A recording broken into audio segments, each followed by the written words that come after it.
In the previous video, we have learned how to assemble meshes into components and to add rigid body physics and colliders to these components. We have used that knowledge to create this buggy. Let's press play to see what it does. Oh no, it falls apart and the wheels roll away. This is actually expected because the parts of the buggy are not yet connected with joints that tell the simulation how these parts are allowed to move relative to each other. In this video, we will learn about joints and solve this problem. Let's look at the parts in the file.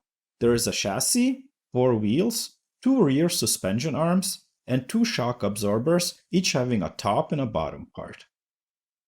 Let's start by jointing the front wheels to the chassis. Real cars should have mechanisms to let them be steered, but for the sake of brevity, we will not make this buggy steerable. To create a joint, we need to select the 2 bodies that the joint should connect, in this case the chassis and the wheel. The order of selection is important.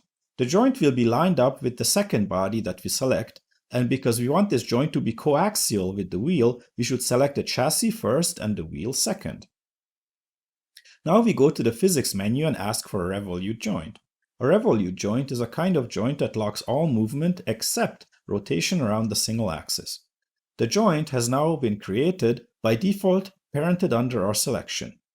The parenting of the joint doesn't matter because it doesn't inherit any attributes. We can reparent it by dragging if we want. By default, the axis of rotation of the joint is the red x-axis. We can see that the correct axis in our case would be the blue z-axis, so we just change that in our axis dropdown. Let's do the same exact process also for the front wheel.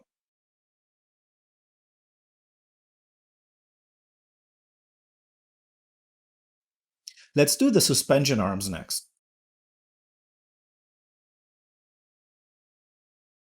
We follow the same process, except now the joint's axis of rotation doesn't line up with any object naturally, so we need to translate the joint gizmo. We use the standard translation handles to do this, and we can do the work in the side orthographic view for extra precision.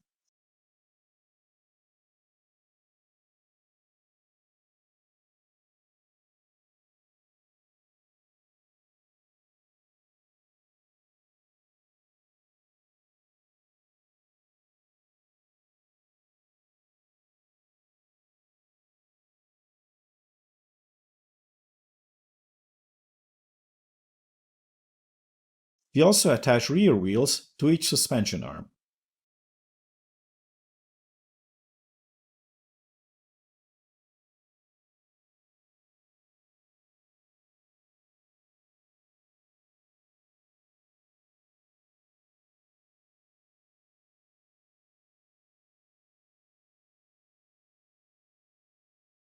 If we now simulate, all the wheels roll, but the suspension is collapsed.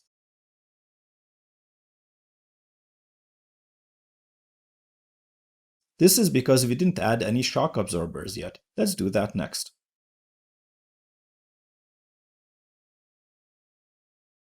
We need to again use Revolute joints to attach the 2 shock absorber tops to the chassis and the 2 shock absorber bottoms to the suspension arms, adjusting axes and positions as before.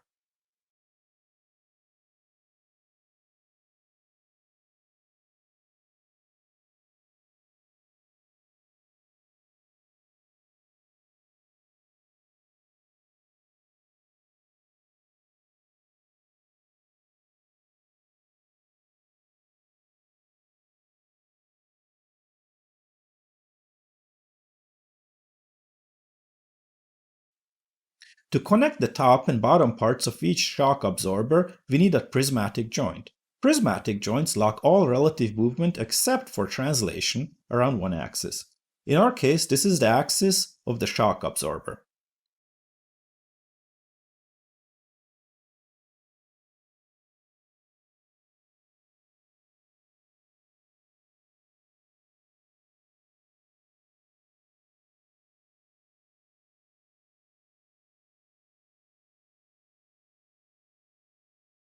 We also need these shock absorbers to act as little springs.